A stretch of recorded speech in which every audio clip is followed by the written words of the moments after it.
নকম এইবিলাক এইটো হ'ল বিজেপিক আউট কৰিব লাগে, সেইটো কাৰণে আলোচনা কৰিবলৈ মোক মাতিছে। প্ৰমোদ বৰাই মোৰ লগত আলোচনা কৰিছে যে বিজেপিক BTCৰ পৰা আউট কৰিব লাগে বুলি, এইটোৱে পাতিছে। এই UPPL চৰকাৰ আৰু বেছি দিন নাথাকিব আৰু প্ৰমোদ বৰাই এই 17 মাহ 18 মাহত কি ভুল কাম কৰিছে ৰাইজে নিজে কয়, চবেই জানে দেখোন। এতিয়া একটা কামটো মই কমপ্লেইন পাইছোঁ, জব কাৰ্ডটো গৰীবৰ পৰা চব লৈ গ'ল, ইহঁতৰ হাতত আছে। আমি যিবিলাক ৰাস্তা চেংচন কৰিছিল আধৰুৱা হৈ আছে, সেইবিলাক 100% পইচা আছিল, সেইবিলাক কেঞ্চেল কৰি পেলাই প্ৰমোদ বৰাই চেছ নষ্ট কৰিলে। মই টাইম ক'ব নোৱাৰোঁ, আমাৰ চৰকাৰ আহি আহক। এইবিলাক মই টাইম নকওঁ, মুঠতে 100% প্ৰমোদ বৰাই 5 বছৰ নাযায়, সেইটো আমি চৰকাৰ বনাই আছোঁ। ঘূৰি আছোঁ গাঁৱে গাঁৱে। অহা 8 তাৰিখ জুনত যিটো নিৰ্বাচন হ'ব, বাই ইলেকশ্যন ককলাবাৰী সমষ্টি হিচাপে, মই অহাকালিৰ পৰা আজিলৈকে যিখিনি গাঁৱে গাঁৱে ঘূৰি পেলাই যিখিনি আলাপ আলোচনা কৰিছে, মত বিনিময় কৰিছে, ইয়াত যিটো দেখা যায় আমাৰ BPFৰ মানে প্ৰতি ৰাইজে খুব আকৰ্ষণ হৈ আছে, আগৰ নিচিনা নহয়।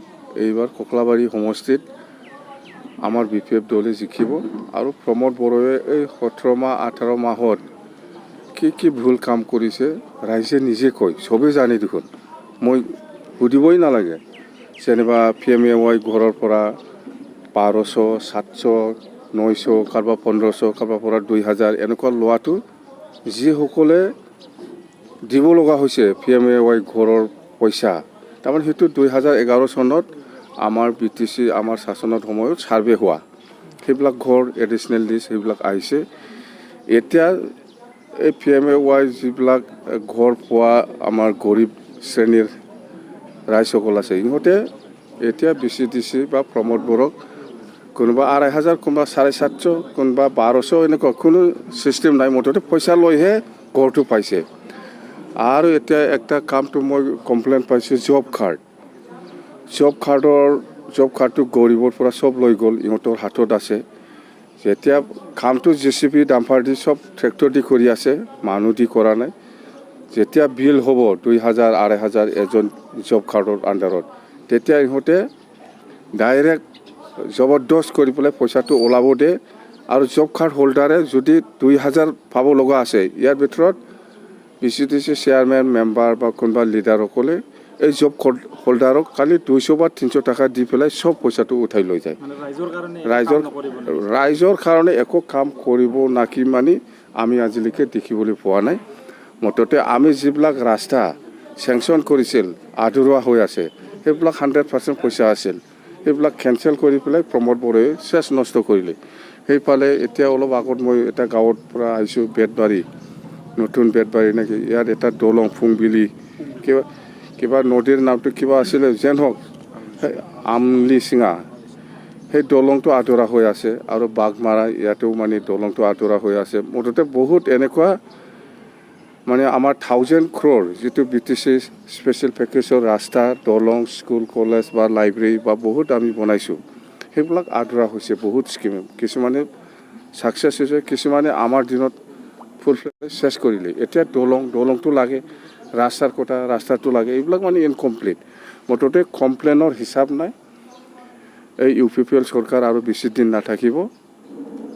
এই প্ৰমোদ বৰাই আজিৰ দিনত কি কৰি আছে কৰা নাই ৰাইজে কৈ আছে, ৰাইজে জানি আছে। মুঠতে এই চৰকাৰ 5 বছৰ নাযায়। আপোনালোকৰ নতুন চৰকাৰটো কেতিয়া গঠন হ'ব? মই টাইম ক'ব নোৱাৰোঁ, আমাৰ চৰকাৰ আহি আহক। ককলাবাৰী ইলেকশ্যনৰ পিছতে হ'ব নেকি? এইবিলাক মই টাইম নকওঁ, মুঠতে 100% প্ৰমোদ বৰাই 5 বছৰ নাযায়, সেইটো আমি চৰকাৰ বনাই আছোঁ। এইবাৰ ককলাবাৰীত আমি জিকিব 100%। কিমান ভোট পাই জিকিব? ভোটটো 22,000 পৰা 25 আৰামছে, 22ৰ পৰা 25 আৰামছে আমি জিকিম। মুঠতে খুব বেয়া, প্ৰমোদ বৰাই এই ককলাবাৰীত যিমানেই নকয় কিয় সি নিজিকে এইবাৰ। Thank sir you. বাক্সাৰ হালবাৰীত এটা ঘটনা হৈছে এপচুৰ ল'ৰাই এজন অসমীয়া কম্পিউটাৰ শিক্ষকক পিটিছে তাৰমানে কি এজন মানে বড়ো ছোৱালীৰ লগত চেলফি উঠিছিলে ফটো উঠিছিলে তো এপচুৰ এফচুৱে সেইবিলাক কাম কৰাটো কিবা ভাল হ'ল নেকি? এইটোতো একদম কনডেমেবল। এইটোতো আমি ভাল হোৱা নাই সেই কামটো কিয় কৰিব লাগে? অফিচাৰখিনি বেয়াকৈ পিটিছে একেবাৰে বেয়া ভাই পিটিছে মানে ধৰিব লাগে, এতিয়া কেছ দিব লাগে। বড়ো ছোৱালীৰ লগত ফটো উঠিছিলে বড়ো ছোৱালী হওক কোনোবা অসমীয়া ছোৱালী হওক, এইটো ল'ৰা ছোৱালীৰ এইটো ছাত্ৰ ছাত্ৰীৰ কিবা সেইটোতো বেয়া কামত যোৱা নাই নহয়। চেলফিটো মোৰ লগতো কৰে, প্ৰমোদ বড়োৰ লগত কিমান মানুহে চেলফি লৈছে, ইয়াক ধৰা নাই কিয়? ধৰি মাৰা নাই কিয়? মোৰ লগতো মেলা চেলফি লৈছে, এইবিলাক কিয়? অফিচত লৈ গৈছে আৰু অফিচত এই এপছৰ কাম সেইটোৱে, আপোনালোকে নাজানেতো। এতিয়া চৰকাৰ BTC চৰকাৰটো এফচিয়ে চলাই আছে, আপোনালোকে বুজি নাপায়। আমি কৈছোঁ আগৰ পৰাই প্ৰমোদ বড়োৰ আপচুৰ প্ৰেচিডেণ্ট, সি যদি কাম কৰিব লাগে বড়ো জাতিৰ কাৰণেহে কাম কৰিব। কোনোবা অসমীয়া, কোনোবা বাঙালী, কোনোবা মুছলিম, কোনোবা নাথ যোগী, কোনোবা মদাহী, কোনোবা শৰণীয়া, কোনোবা বেংগলীৰ কাৰণে কাম নকৰে। আপোনালোকেহে ভাল পাই পেলাই জিকাই দিছে। মই বাৰে বাৰে কৈ আছোঁ, প্ৰমোদ বড়ো হ'ল all Bodo students union Bodo জাতীয় ছাত্ৰ সন্থাৰ প্ৰেচিডেণ্ট। সি যদি কাম কৰে বড়ো জাতিৰ কাৰণে কাম কৰিব, কোনো দিন বেলেগ জাতিৰ কাৰণে কাম নকৰে। আজি কি দেখা গ'ল? ছাৰ যিহেতু উপ নিৰ্বাচনত বিশেষকৈ দেখিবলৈ পোৱা যায় যেনে যি ৰুলিং পাৰ্টি আছে সেইফালে মানে ৰিজাল্টটো যায় নাযায় এইবিলাক বেলেগতো যোৱা নাই, এইবাৰ নাযায়, আমাৰ ইয়াতে আহিব। প্ৰমোদ বড়ো কি আপোনালোকে চিনি পোৱা নাই? এতিয়া চৰকাৰ কোনে চলাই আছে? UPPL চলোৱা নাই, আপচু চলাই আছে। নক'ম এইবিলাক, এইটো হ'ল BJPক আউট কৰিব লাগে, সেইটো কাৰণে আলোচনা কৰিবলৈ মোক মাতিছে। প্ৰমোদ বড়োৱে মোৰ লগত আলোচনা কৰিছে যে BJPক BTCৰ পৰা আউট কৰিব লাগে বুলি, এইটোৱে পাতিছে। মই ইয়াত কেনেকৈ যাব পাৰিম? শেষত কি ক'ব ছাৰ ৰাইজক? কখলাবাৰী সমষ্টিবাসী ৰাইজে আমাকে ভোট দিব, জিকাব পাছ।